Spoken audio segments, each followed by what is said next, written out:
Hello everybody. Welcome. Hopefully you're all well. My name is Luke Lloyd, and today we're going to be going over, very exciting, the first lesson of the new block, which is English. And so this is the lesson for Year 5, Block 2, Week 1. And we're going to be doing lessons 1 and 2, which are English and Math today. So really exciting. Welcome. Now, a few things to go over. We have obviously received some news that we may well be going into a lockdown currently. Very exciting. I'm sure, I can't say we're exactly thrilled, but we're going to deal with it, I'm sure, as we did with the last one, take it in our stride. That does mean this may well, if we all move over to Zoom lessons, it may well be the last Facebook Live lesson for a while, but as I say, I'm sure that'll be fine, because we'll then be on Zoom and doing them that way. So we'll be making sure you get your lessons no matter. We're going to, obviously, we'd rather be in centres, but certainly we will not stop. We'll have continuous tuition no matter what. We'll definitely keep that up and running.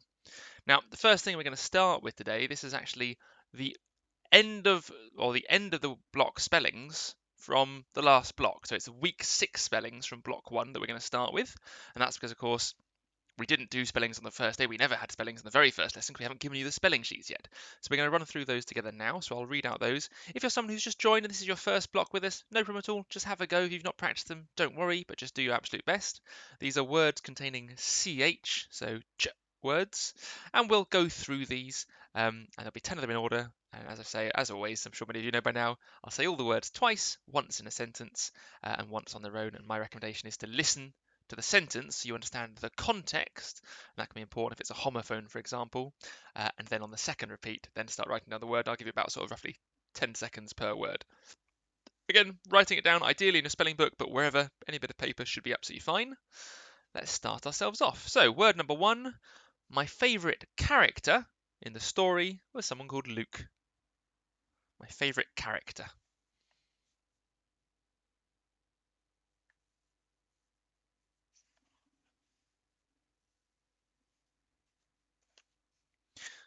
Number 2, a French house is called a chalet. Chalet.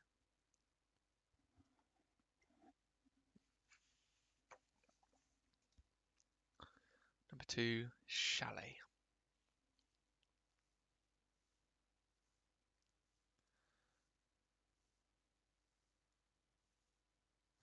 Number 3, if I was deciding whether I wanted to visit a restaurant or a hotel, I might ask for a brochure.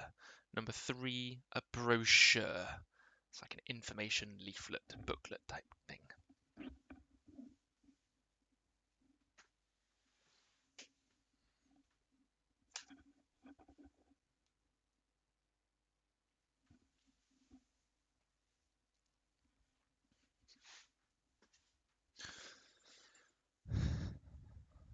Anything that's done robotically, done mechanically, you might say it is a machine, like a washing machine does it, the washing automatically. So word number 4, machine.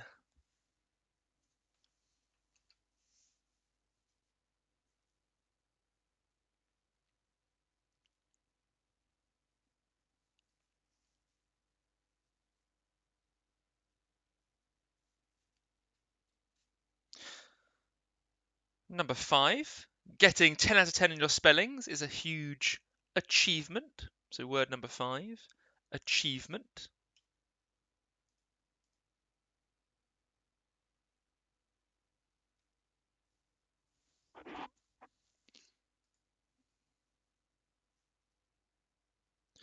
Number 6, the study of how to construct and plan, build buildings is the study of architecture.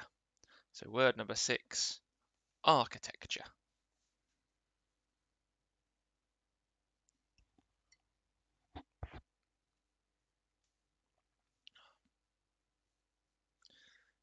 My granddad was an architect, so I do like my architecture. Number 7, very similar, the study of chemistry, or someone who studies chemistry, you would call them a chemist. And I was a chemist at university. So number 7, one of the many things I did, chemist.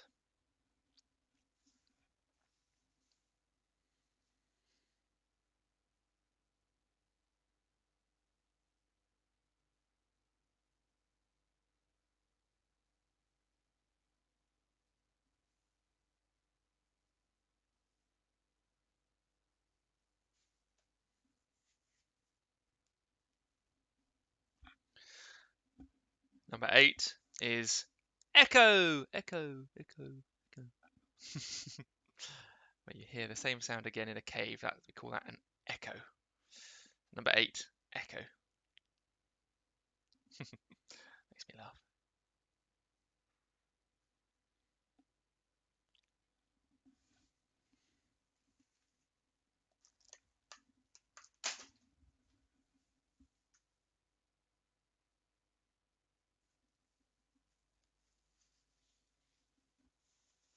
Number 9, the best part of a film, the best part of a song, the bit that everyone tends to join in with, is the chorus.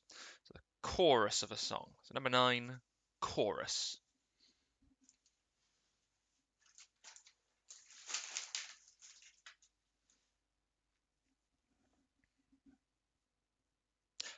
And number 10, last spelling. If you have a grand musical piece, a bit of classical music, the bit where everyone joins in and all sing, or the no, the bit they'll join in is the chorus, but the band that play that you might call an orchestra. So number 10 is an orchestra, which is the people who play classical music. It's an instrumental ensemble, apparently. A group of instruments, basically. A group of people playing them. So I'll quickly run through the words one more time from the top. So we had character, chalet, brochure. 4 was machine, then achievement, architecture. 7 was chemist, echo, chorus, and last one was orchestra. Group of people who play instruments coming together. So here are the answers. Make them nice and large, so hopefully you can see those nicely and clearly.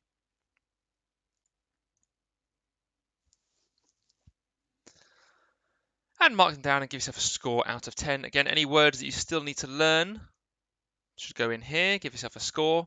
And now, of course, now that we're moving on, we've finished with this sheet, I wouldn't recommend getting rid of it, but instead I would recommend taking it out of your bag, because you won't be using this sheet again after this lesson. From the next lessons, you'll get a brand new sheet that I'll show you in just a moment.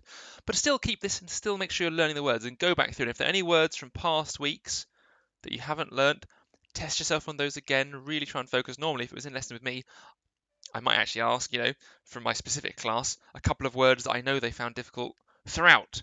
And so it's really important you still go back, you still use this list, and you still keep referencing the old words.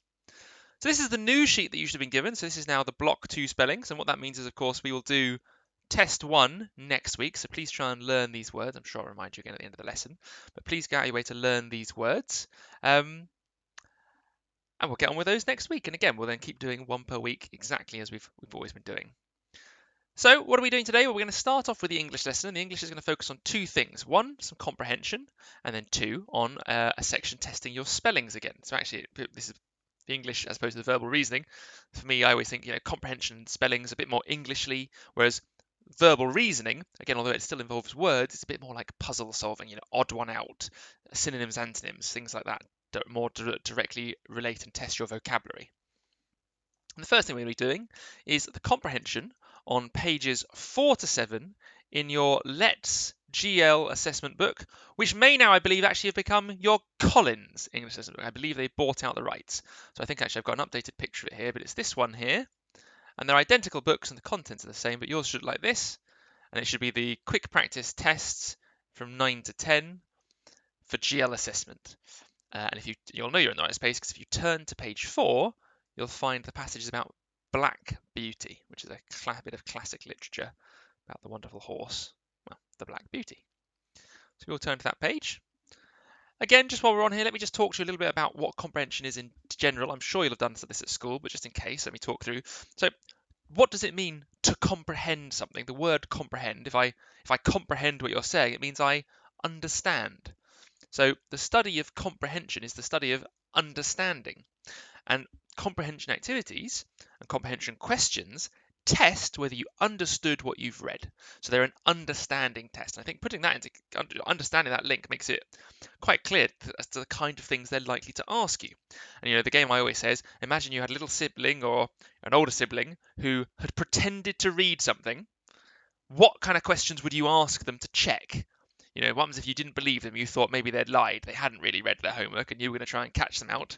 It's those kind of questions that comprehensions generally ask. It's, you know, who was there? What were they doing? Why were they doing it? We call those the 5 Ws, the who, what, when, where, why questions. Asking about facts, as well as asking some other, they'll often include things like, you know, vocabulary or adjectives, what do these words mean? But generally, it's the kind of questions you'd ask if you wanted to check that someone had read it and understood it. And so that's what we're practicing. But knowing that, when we go through this passage in a moment, you're going to be able to sort of preemptively underline some things. And I'll talk about, before I set you off on the activity, the kind of things I want you to underline and to be looking for. But really, spoilers, it comes down to that. You know, the 5 W questions, who, what, when, where, why. Difficult words that you don't know and want to revise, those are always a good one to underline. And important events, or plot points as I call them. So for example, if something exciting happens in the passage, then that's something that you might want to sort of read out and read through together. So the book we'll be doing is Black Beauty. There is a very short example here that we might as well go through together. So if you look, it says, Adam applauded the driver as she stepped onto the podium to collect her Olympic silver medal. So, in which sport did the athlete compete? Well, she was a diver, so she competed in diving. And again, that's the kind of question. If I wanted to check that you had read it, I might ask you, and if you didn't know she was a diver, you probably didn't read the question very clearly. And it's those kind of questions that they're frequently going to ask. So, when we move on to the passage, and I might as well show you, this is what it looks like. So it's the Black Beauty. Before we even move on to the questions, the first task, my first recommendation for this, is just to read through the passage, but underline any answers to the who, what, when, where, why questions. Underline any particularly good vocabulary or particularly exciting adjectives. Any words you don't know the meaning of, because we'll want to reference those and learn them and figure out what they mean. And anything else you think could sort of be an answer to a question, or if there's any huge plot points. And what we'll do is we'll go through, I'm going to give you a bit of a chance to read it, then I'm going to read it with you, and I'm going to underline as I go through things that I think are important. What you'll hopefully see about my underlining, I'll give you this advanced warning now, there is no point underlining great swathes of it, huge amounts. It's much better to pick out less is more, really is what I'm trying to say. Pick out important things, couple of words at a time. If you were to underline the whole passage, well, you might as well have underlined nothing because it won't help it stand out. And the purpose of underlining partly is to make it stick in your brain, but also it's so that when you go to answer the questions, you've hopefully preemptively underlined things that are going to be answers to the questions they'll ask. And if you've underlined too much, well, it's actually almost no good to you. It means you can't find the useful information. Okay, so this text is going to be, what is it, 4 there, another sort of about 5 or 6 paragraphs. I think I'm going to give you maybe 4, I would advise 4 minutes to read this. Of course, what you can also do is pause the video, take as long as you need to read through and underline it and come back. But I would recommend about 4 or 5 minutes is about what I would expect for this. Bearing in mind, I think each of these is a 10-minute test in total. In that 10 minutes, you have to read the passage and answer the questions. I think about 4 minutes is what you should be aiming for. Take that time now, pause the video, and when you're ready, come back and we'll run through it together and you can see what I think is important, what I underline, and we'll go through it together from there. Okay, so off you go. Right, welcome back. Hopefully those of you now have read this passage, and I'm just going to go through with you together and we are going to underline some pieces. So, what have we got? So, I think I'll just read out the passage, that's the best way. So, at this time, I used to stand in the stable and my coat was brushed every day till it shone like a rook's wing. Well, I do quite like, actually, like a rook's wing. That's a good simile. It was early in May. That's a when. So when, early in May. And also maybe a where you could have in the stable. When there came a man from Squire Gordon's, who took me away to the hall. My master said, "Goodbye, Darky, be a good horse, and always do your best." I could not say goodbye, so I put my nose into his hand, and he patted me kindly, and I left my first home. As I lived for some years with Squire Gordon, I may as well tell you something about the place. So again, who is about Squire Gordon. There's obviously someone's talking. The person who's doing the talking is called Darky. That's unusual. I wonder that's not like a normal human name. I wonder if you can work out. And also, my coat being brushed every day. You're starting to probably get some clues about what this is about. If you saw the picture from earlier, I'm sure I've got there. Squire Gordon's park skirted the village of Birtwick.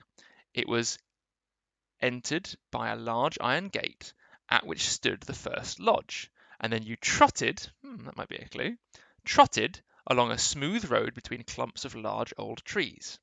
then another lodge and another gate, which brought you to the house and the gardens. Beyond this lay the home paddock, the old orchard, and the stables. Again, stables being mentioned. There's a clue there. There was accommodation for many horses and carriages, but I need only describe the stable into which I was taken. This was very roomy, with 4 good stalls, a large swinging window opened into the yard, which made it pleasant and airy. So this person is staying in the stables. I think that's the clue you probably need to know, that this is talking about a horse. The first stall was a large square one, shut in behind with a wooden gate. The others were common stalls, good stalls, but not nearly so large. It had a low rack for hay and a low manger for corn. It was called a loose box because the horse that was put into it was not tied up, but left loose to do as he liked. It's a great thing to have a loose box. Into this fine box the groom put me. It was clean, sweet, and airy. I never was in a better box than that. The sides were not so high, but that I could see all that went on through the iron rails at the top. So the point is you can see out, which is, I'm sure, very appealing as well. He gave me some very nice oats. He patted me, spoke kindly, and then went away. So I might do that because he's kind. When I had eaten my corn, I looked round. In the next stall to mine stood a little fat grey horse, with a thick mane and a tail, a very pretty head, and a pert little nose. I put my head up to the iron rails at the top of my box and said, "How do you do? What is your name?" He turned round as far as his halter would allow, held up his head and said, "My name is Merrylegs. I am very handsome. I carry the young lady on my back, and sometimes I take our mistress out in the low chair. They think a great deal of me, and so does James. Are you going to live next door to me in the box?" So again, there's a few names there, so a few who, so possibly James. They think a great deal of me, so does James. Also the fact that mistress is obviously someone quite important. I said yes. "Well then," he said, "I hope you are good-tempered. I do not like anyone next door who bites." Just then a horse's head looked over from the stall beyond, the ears were laid back, and the eyes looked rather ill-tempered. This was a tall chestnut mare, with a long handsome neck. She looked across to me and said, "So it is you who have turned me out of my box. It is a very strange thing for a colt like you to come and turn a lady out of her own home." Okay, there's some excitement there. So again, you'll notice I've not really highlighted that much. I've only gone through, I've picked out a few questions, there's some few words, not any words, luckily, that I didn't know the meaning of, but perhaps you might not have known, for example, what a colt is, and if that was the case, you'd, under that, chestnut mare, if you've not come across the term mare before, I expect that to be underlined, and we can go through. But hopefully, you've gone through and I haven't underlined too much. Again, this is just going to sort of link you. So now I know, for example, if it asks me, what's some information about the horse, well, I know where it starts talking about the grey horse because that's all I've underlined. Okay, so now what I suggest is we've read it, we've read through it together. There are some questions. There's 1, 2, 3, 10 questions, if I'm not mistaken. I think you'll probably have an exam about 30 seconds per question. So I suggest, again, give yourself about 5 minutes. If it takes longer, though, don't stop early. At this stage, I'd still like you to complete the entirety before unpausing and watching the video with me. But take a moment. But again, if you can be about 5 minutes, that's good. That means you're on track for good timings. Take 5 minutes here, pause the video, answer these questions, and then you come back, we'll go through them together. I think that's the best way of doing it. Right, so off you go, pause the video, and then welcome back. Hopefully you are all ready to go through the test together. So let's ask, how many different horses are mentioned in this passage? And the answer is 3. There's the ladylike horse who's been turned out. There's also Darky, the one who's in the perspective we talk about, and also then the thin little grey horse. So the narrator, Merrylegs, and the mare are the 3. And again, that's I'm sure you've gone through. From a mare like this, a tall chestnut mare, and a fat little grey horse, and the one that's doing the talking. In which month do the events in this passage take place? And the answer here is May. And again, I think at the beginning it was early in May. We'd underlined that. And again, I hadn't read the questions, but I just guessed who, what, when, where, and why. It was a pretty good chance that one of those would come up. In this case, because I underlined it, hopefully I've saved myself lots of time. I knew the answer straight away. So the answer is B, May. What is the name of the horse's second master? It was Squire Gordon, because Squire Gordon is the man who comes along and takes her away. So here, Squire Gordon. When a man came from Squire Gordon's to took me away. Number 4. Which of these statements best describe the stable? And this one It was, I think they called it spacious and airy. So spacious means large, and airy means had very good circulation, lots of breezes. So I think, yeah, B. Spacious and airy was how they described it. Number 5, what is a loose box? Well, a loose box is a stall where they don't tie up the horse. And actually, the horse explained that to us in the passage. So I actually went through and said, where was it? Good stalls. Where is it? Loose box, loose box, loose box. Oh, there you go. Because the horse that was put into it was not tied up. Now, I didn't underline that, and I can't always be expected to underline. So sometimes it's absolutely, if you don't underline something, go back to the test and reread it, which is useful. But maybe I should have tied up about the loose box, because that is, because she explained it, I suppose it was an important feature of the text. Number 6, which of these statements is false? One of the horses was very proud. Well, I think that's probably true. The stable had 4 stalls. That's true. One of the horses was grey. That's true. The groom was very kind. That's true. The horse was very happy to leave its first master. Well, no, that's not true. She was sad to leave her first master, I think. She wanted to say goodbye and she couldn't. So she wasn't very happy to leave, although I think she did end up in a nice place, but that's not the same thing as being happy to go. How did Merrylegs look? Well, Merrylegs, as we remember, was described as being pretty and plump. So kind of short, but a bit fat. Pretty and plump. Short and fat, but in a nice way. Plump is like a nice fat, like babies are plump. Number 8. Why was the mare not happy? Because she was told to get out of her cell and she had to vacate her stall to make room for the new horse. So she had to leave her first stall. Then next up, number 9. Which of these is the antonym of loose, but loose as used in the passage? So obviously you could have tied tight and loose, but in this case, if you're loose, if you're free, I think the opposite of free would be tied up. So I think here the trap there was tight, but it's because it's the opposite of loose as is used in the passage. And again, if you have words with multiple meanings, you have to be very careful. You're doing the antonym of the correct meaning. Number 10. What types of words of these? Patted, brought, allow, was. These are all verbs. Doing words. Okay. Give yourself a score out of 10. That is the comprehension. And again, that's really what you'll be focusing on throughout this block. Practicing your reading skills. If you want to get better at comprehension, read more. Think about things that you've read in short chunks. One of the great good things you can practice is the art of summarizing. So, for example, could you summarize that whole story in maybe 2 or 3 sentences? So if you do read, let's say you read a chapter of a book at home and you write out a 1-paragraph summary of everything that happens, the ability to condense, to make smaller and summarize, excuse me, the ability to condense and summarize is a really useful skill for comprehension because it means you can hold a large story in your head, and then when you're answering questions, if you can remember the whole story, well, it's easy to remember, then answer questions about it. So that's something else you can do. But we're going to have lots more practice of comprehension, and certainly just practicing underlining good, useful things, very important. Okay, so the next thing we're going to move on to is the spelling section. Now, the way the spelling works is there'll be a sentence, and the sentence will be split up into sections. So you see here, there's section A, B, C, and D. In one of these sections, or none of them, and that's what this N stands for, in one of these sections, or none of them, there'll be a spelling mistake. And what you have to do is try and identify the spelling mistake, and then your answer will be, in this case, the people at the festival enjoyed the party atmosphere. Well, that's not how you spell people. It should be P-E-O-P-L-E, not P-E-E. So because the spelling mistake is in section A, the answer for this one is A. And that's what you would record. And for our purposes today, you can just circle the section. But if you were actually answering an answer sheet, you might actually have to record A or select A. Now, it is possible that there are no spelling mistakes. So if you believe that there are no spelling mistakes, instead of writing A, B, C, or D, you would circle the N to indicate that there are no spelling errors. And you'll see this is quite a common way of answering questions where they separate it into chunks. They'll do similar ones with grammar where you have to try and spot the section that does or doesn't have a grammatical mistake and things of that nature. But if we look through maybe the first one together, so Charlotte has always been considered a dependable member of the team. something in here is misspelt for that first one.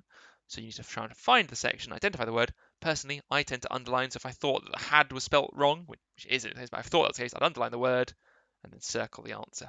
And the reason I underline the word is it means it's easy to check and do corrections and check your reasoning. If the teacher would say, well, what did you think was wrong? You'll be able to easily give a reason. Okay, so again, this is a 6-minute section. So I'm going to give you now, I suggest 6 minutes. If you need to go over time, go over time. But I'd like you all please to pause the video here.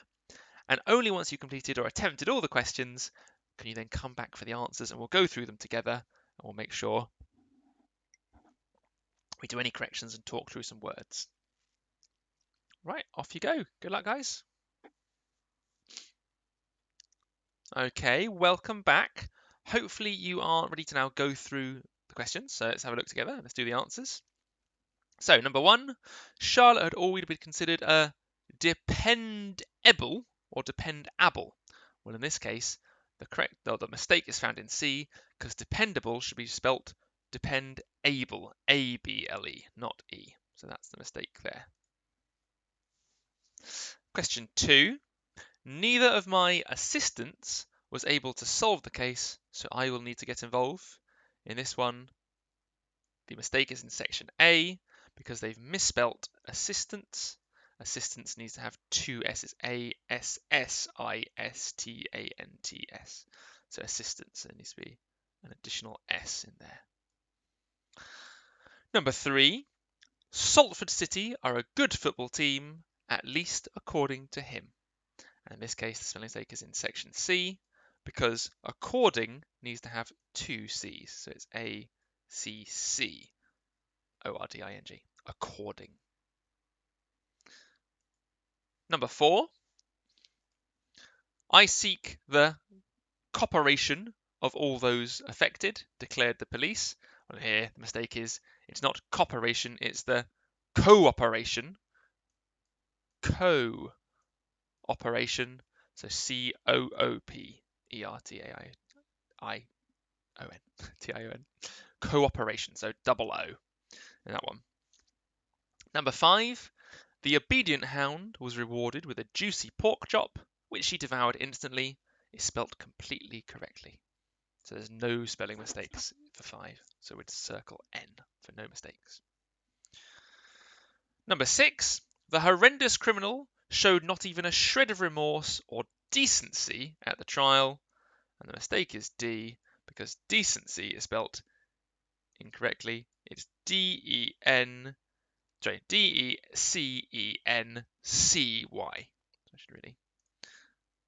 That S needs to be a C. Decency. Number 7. Sales of stationery tend to spike just prior to the beginning of the new school year. So just before everyone goes back to school, they buy a load of stationery. That makes sense. And in this case, the mistake, however, is in stationery. So A is the section that's wrong. That's because stationery is in stationery right with, is S-T-A-T-I-O-N-E-R-Y. So not A, but E-R-Y. Stationery. Number 8. Both patience and gratitude are essential and required traits if you want to work here. But unfortunately, obviously spelling isn't because the word essential is misspelt as it should have 2 S's. E-S-S-E-N-T-I-A-L. Essential. Number 9. Rebecca was impressed by the young student's self-confidence and assuredness. And that is spelled perfectly correctly. Assuredness is a great word. It's important when you interview to have self-confidence and assuredness. Number 10. 3 more. The slimy green substance oozed out of the vial and dripped slowly onto the floor. Well, in this case, that's the wrong type of vial. So this is talking about I think it's meant to be like a vial of potion or a vial of that you're mixing up vials if you're a scientist, but that is not spelt V-I-L-E. That's spelt V-I-A-L. So a vial, like a test tube, we'd call them nowadays. That kind of vial. whereas this vial means horrible. So the mistake, sorry, is in C, just to be clear, because they've written the wrong type of vial. Number 11. The robber managed to steal my bag when my attention had been diverted elsewhere. Well, unless the robber is a magician and he managed to turn your bag into metal, steal is spelled incorrectly, because that steal is like steal the metal, like a bar of steel. Whereas if it's a robber, a burglar, like a thief, it should be STEAL, to steal something, to take it away. Finally, number 12, the engineer felt relieved after he transferred all of his savings to his new bank account. But in this case, transferred should have two R's. So TRANSFERRED, transferred. So those, again, are the answers.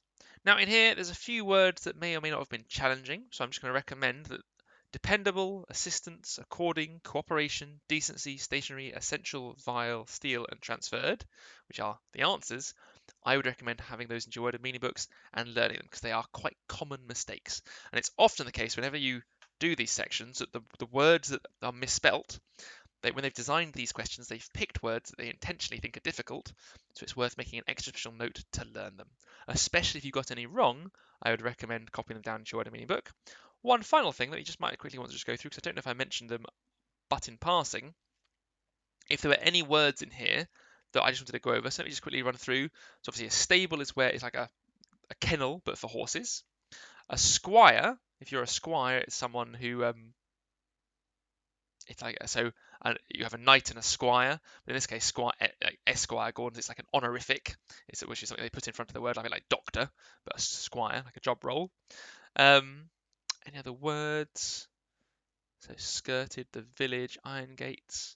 Nope. Any words? Good stalls. Again, stalls are like dividers between in a building. Any other words I wanted to just run through? Pleasant and airy. We talked about airy, about how it lets airflow go through. Got a nice breeze. A manger, you might have heard about that in the sort of the baby Jesus story, but hay in a manger. A manger is like a trough onto the wall, but it's where you put hay and food for animals. So a manger for corn is like a trough for pigs. Is where you put food for pigs. Like a manger is where you put hay and other food for grazing animals like horses. We talked about what a loose box was as part of the question. The groom. A groom is someone who works in a stables, and that it's their job to groom, which means to look after. So I was going to say polish a horse, but no, clean, look after, feed, make sure they stay happy and healthy. So that's a groom. Any other ones? We talked about plump means fat.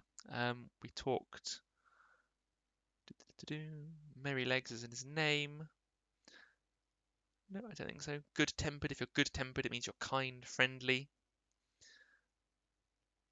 Oh, a mare is a female horse, and a stallion would be a boy horse.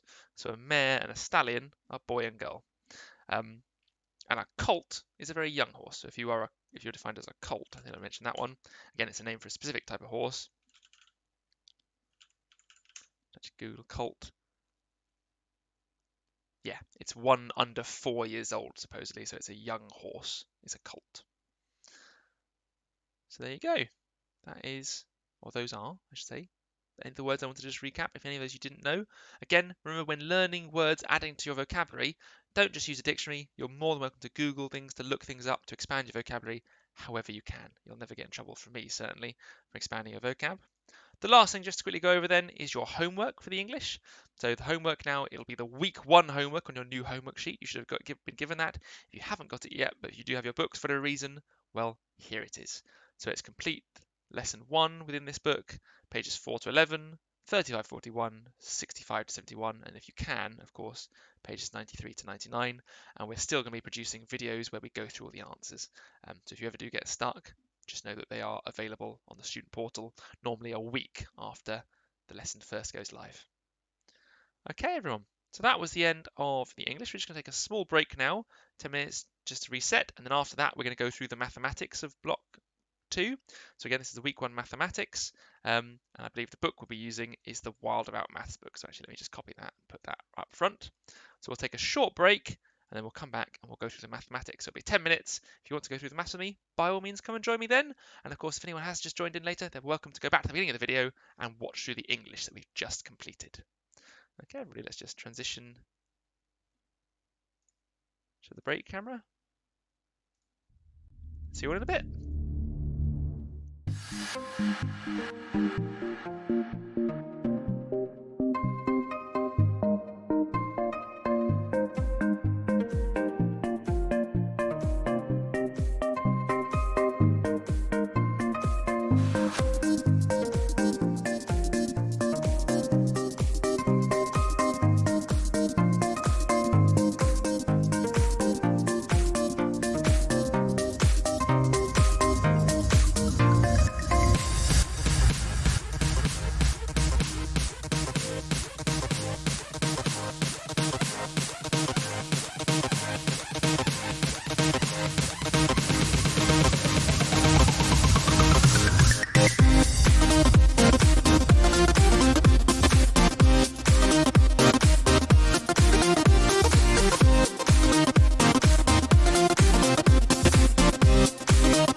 Welcome back, everyone. Hopefully you can hear me okay. So we're going to whiz through the maths section today. Now this maths section is going to be quite a nice and quick short one because, of course, in the real classroom environment, we would have probably spent the first 10-15 minutes of the lesson labelling books, getting them out, talking through the new processes. And I have sort of skipped that here, but it is important just to note that it's very important that if you are doing this at home, that you please label all your books. Everything gets named inside and out. You should be given stickers to stick on the front cover. If there are any questions about the homework, you don't have access to the homework slides, the homework sheets, really important you get in contact either with your tutor or the office and ask for those things. And these are all things in the lesson we'd go over, but I think they're not worth going over here because, of course, I can simply tell you to do them and trust that they'll get done. So the maths. We're starting with the Wild About Maths book. I really enjoy this book. I think it's a fantastic resource. It starts off quite nicely with some sort of key fundamentals, and then builds up to some quite difficult topics, and it explains them quite nicely. And each slide has an explanation, and then practice questions. So they're very good. And today we're just going to be doing very simply addition and subtraction. Now with these, it's just really important you get the basics down properly. You do it really nicely, and so I'll do an example of each of the questions before I let you go. But primarily, I'll do an example, you need to get on and do the questions, and then we'll run through the answers together. So this could be a very quick section, actually, just to make sure we've got those very important basics done solidly. So this is the book we're using, and these are the first 2 pages. So it's column addition, and this very simply is pages 2 and 3. And rather than discussing the lines, I'm actually going to do an example with you. The example I'm going to do is actually going to be task 2B, because a great many people in lessons copied this down incorrectly. So for each of them, all I want you to do, and it does talk to you about the methods here, but essentially it's always write out in column method the 2 numbers. You can choose to put the large number on the top, but it's not mandatory, and then to add them up. But what is mandatory, for me at least, is to write them in place value. So we've got 680, comma, end. So we have 680. And we also have 7,363. So 7,363. Now, if you choose to swap these around, that's absolutely fine. I know some people like to do that, and it doesn't affect the answer at all. For addition, you can swap them around. Subtraction, as we'll see in a moment, you certainly can't. It will have a big impact on the answers if you do it that way. But what's very important, the mistake that a lot of people made, is they wrote 680 and 7 as 687. And this is wrong. This is not the same. It's an easy mistake to make, but if you look, that and 7,000 belongs to the 7,000. So that 7 there is that 7 there, or sure should be. But it's a mistake that I saw consistently enough, I thought it was just worth highlighting. So you didn't make the same mistake. And also you know to check, once the comma happens, that's it. Another pet peeve of mine I see is people doing this. I advise against it in maths. As a final answer, you can add the commas back in, but I would instead, if you like to have a comma, leave a gap. So you'd do 7,000 gap 363. But the reason not is it's very hard to tell the difference between 3,673 with a dash and 7,363, which suddenly becomes 7.363. Because especially, if you're not being particularly careful, or maybe a bit careless, maybe I accidentally do my dot that it looks like a bit like a dash, or I do a dash that looks a bit like a dot, you can end up mistaking one for the other. So I would always encourage all my students to, certainly in their working out, to never have the comma in their answers. I think that's a really good tip, so hopefully one you'll take on board. Other than that, I'm just making sure that my answers are nicely in line, so units with units, tens with tens, hundreds, hundreds, thousands, thousands.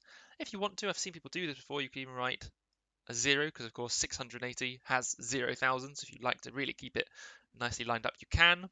But one other thing I finally do with setup is I always draw a line, and on that line I always label what I'm doing. So in this case, column addition, I'm doing an addition, a plus. The way I'd then go through, 3 units plus 0 units is 3 units. Notice how I say this, 10 plus 80, sorry, not 10, 6 tens, because there's 6 of them, plus 8 tens, because that's how many there are, so 6 plus 8, gives you 130. So we put a 1 in the hundreds column and a 3. What we don't say is we don't say 8 plus 6, because they're not an 8 and a 6. That's a 60 and an 80. So 60 plus 80 gives you 130, and that 130, or 13, but that 100 now is why that 1 goes into the hundreds column. That's what it means to carry over. So now I've got 300 plus 600 plus the 100 from before. That makes 1,000. So I carry a 1 and write a 0. And now 7,000 plus the 1,000 makes a total of 8,000. Not only do I want you to set it out like this, but I want you to say it to yourself in that way. So a bit of a pet peeve. I don't like it when people say, I'm adding 6 plus 8 and 3 plus 6 and 7 plus 1. Well, you're not. You're adding 7,000 plus 1,000, which is why the answer is 8,000 and in the 8,000s column. Okay, I would like everyone as well, please, to try the exploring further section. Also, do read the animal facts because they're quite interesting. But the exploring further section, because these are more, I think, a bit more representative of the kind of question you might get in your exam where you're having to apply the skills. So in this case, you're going to have to work out what the question wants. But do remember, it's always going to relate to the skills you've just learned. But for all three, task 1, 2, and 3, I want you to write these out, please. If there's not space in your book, and for the exploring further there might not be, you're welcome to use a spare bit of paper or a jotter book to go through your answers. Really, I think that's all I have to say on addition questions. So off you go. Again, pause the video here, take as long as you need. I'm not going to impose a time limit. I would rather you did it all and did it properly and carefully than rushed. So take as long as you need, but as soon as you're ready for the answers, come back and we'll go through them and I'll reveal the answers with you. Okay, welcome back. Hopefully you're ready for the answers. If not, pause the video here. Let's go and have a look at the answers together. So this is sections 1, 2, and 3, and here they are. Oh, did I write down? I did let that, I just added for that one there. I based it on that. That one actually is a 6, if I'm not mistaken.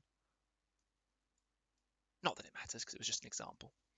But here are the answers. So go through, please, mark them, make your corrections if you need to. And that's a really important thing with maths. Making mistakes is absolutely fine, but the important thing is now knowing what the answer is to go back and check. If it is a case, like with mine, that you have written a question down wrong, you can always check the answer you thought it was with an answer.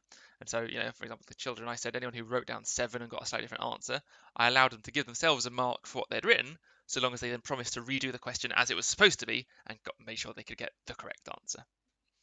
For the exploring further, all it was tasking you to do was to add the numbers up. But, as I say, sometimes with those more wordy style problem questions, they're not going to outright tell you add the numbers up. You have to work out that's what the question is after. So that's why it's really useful to see. Okay. Again, pause the video here, mark your answers, and if there are any questions, of course, bring them to your tutor for the next lesson or get in contact. Next up, subtraction. So again, with subtraction, I'll do an example. I'm going to pick a mean one. I'm going to pick question 3 down here. There's question 3b down here to try and copy out. This I'm going to be very careful and make sure I do copy out correctly. So we've got 19101 and 12255. Now with this one, it does matter which one is on top and on bottom. You can't just swap them around. If I said 5 sweets take away 3 sweets equals 2 sweets, but I can't say that if I've got 3 sweets and I try and take away 5 of them, so I've swapped the order around, that is not 2 sweets. That would be, if anything, minus 2 sweets. I'd go into sweetie debt. It's not possible, so it matters very much with these, the order. So just be aware of that and make sure you're not with the subtraction, and division is the same actually. Addition and multiplication, you can swap the order and it won't affect the answer, but for subtraction and division, the order they're in is incredibly important. Division, which one's numerator, the denominator, top and bottom, very, very important. Anyway, that's enough of that distraction. Let's go through the answer now. So again, I'm still going to set it out like I did before. My advice, if you struggle, normally, the only reason people struggle is because they're not setting out large enough. So if you need to make your answers bigger, by doing so by writing on a spare bit of paper, do so. It's really important that you have space to work, and cramped working often makes mistakes. If you've got a lovely squared book, put one number per square and it makes it a lot clearer. So let's go through. So I want to do 1 unit to take away 5 units, but I can't. So I have to try and borrow from the number next door. I have to borrow from the tens. In this case, I can't borrow from the tens because there aren't enough of them. So I'm going to borrow from the hundreds. Borrowing from the hundreds means I'm going to take 1 away. So I now have 0 hundreds.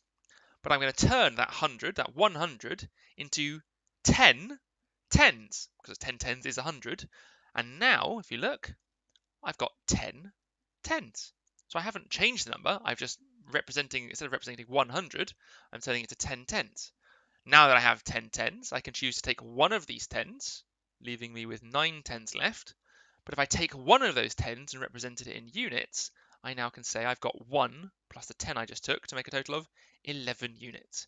And now if I've got 11 units, I can do 11 units, take away 5 to give me 6. And because I've very carefully, I've always crossed out the number and I've always rewritten the number that was there, I can see I've now got 9 10s, take away 5 10s, or 90 take away 50, which leaves me with 40. Let's stick the same colour. Again, I want to do 0 hundreds, take away 200. Well, I can't, so I have to go to the thousands. So I'm going to take away 1,000. I'm going to go from 9,000 down to 8,000. But now I can turn my 1,000 I've taken away into 10 hundreds. So there, now I have 10 in my hundreds column. And now that I have 10 hundreds, I can do 10 hundreds take away 2 hundreds, which is 8 hundreds. And then 8 thousands take away 2 thousands is 6 thousands. And 1 10,000 take away 1 10,000 leaves me with no 10,000s. So my answer is 6,846. Now in this, since they're just asking for the answer, I would leave it as is. But if I was in a real math classroom or a real exam, I would always write out my answer again like this. And the reason why is that I would consider this as a maths teacher to be your working and this to be an answer. And so it's something of a formality, but a good one to get into, a good habit of always do your working, but then always summarize at the end by writing your answer out one more time just to be really clear. And that's where you can remove things like the zero, the things that are unnecessary. So as an example, you can see again, kept everything really carefully in their columns, really clearly crossed out and labeled every time I had to borrow from the one next to it. And that way I've ensured that I don't make any silly errors or silly mistakes, which is the main problem with addition and subtraction, silly errors, silly mistakes. Okay, everybody. Right, off you go. Again, take as long as you need. Come back when you're ready. One thing I will say, sorry, for task 1, I know it's talking about doing this, it's trying to show you a method. My advice always for addition and subtraction is just, and I would recommend for all these questions, all these tasks, just do it whichever way you've learnt at school, whichever way works best for you. So they're kind of trying to break it down. They're trying to really reinforce what I say verbally, which is that you've got 6 units take away 8. So you've got 50 take away 30. So 400 take away 300. I don't want you to write it out. I actually need to say it to yourself verbally. So just do all of these as you would normally. Subtract the bottom number from the top number. Okay, take as long as you need. Come back when you're ready for the answers. Good luck, everybody. Your time starts now. Off you go. Okie dokes. Hopefully you're ready to run through the answers. If not, please pause the video here. But here are the answers. So again, take a moment to look through. What they've done is, again, they've in that first section, they've really split out to try and show what I meant by 2 units take away 5 units. So you have to go from a 90 to an 80, and then you can do 80 take away 40. But again, I don't need to write it out in full because that's not what you'd practice in the exam. I do expect most of you to be able to understand that at this point. I'm sure all of you really would have done addition and subtraction at school. So really, this is what I'm interested in. Did you get the right answers for each of the sections? Hopefully so. And again, pause the video. The one thing that might just be worth going through is the exploring further question, because there are a couple of ways to handle that. So if I just quickly snip the exploring further section out, I'm going to do it with you now down here. I thought this was a really good one because it combined the 2 skills we've just learned. So for example, the fish, it climbs up 1,238 centimeters, then falls down 168. So you could have done minus 168 to get a total amount that's gone up. Then it climbs up another 2,046 and then falls down 379. And you could have worked out those 2 sums and then from there added them on. So let's just do that really quickly. So 8 take away 8 is 0. 3 take 6 I can't do, so I can borrow. 13 take away 6, we then have 7. So that is a total of 1 take away 1 is 0. 1, so 1,070 up. Then here, we can't do the 6 take away 9, so we have to borrow. So that becomes a 3. So then 16 take away 9 we can do, becomes 7. 3 take away 7 we can't do, so we have to borrow from here, becoming a 1, becoming a 10, becoming a 9, becoming a 13. 13 take away 7 we can do for 6. 9 take 3, 6. 1 take nothing, 1. And now we know the 2 amounts that it's gone up, but it actually wants to know if it's going to try and reach 4,000, how much more does it have to go? So actually what we're going to do is we're going to take 4,000, we're going to take away these two numbers. But again, you may have chosen to add those two together first to make one sum, and that's fine. So let's do 1667. I'm sort of doing the most working here possible just to show you all the things that you could have done. So 7 take away nothing. Then we got 6 take away 7, that's 13. Plus 6 plus 1 is 7, plus 2.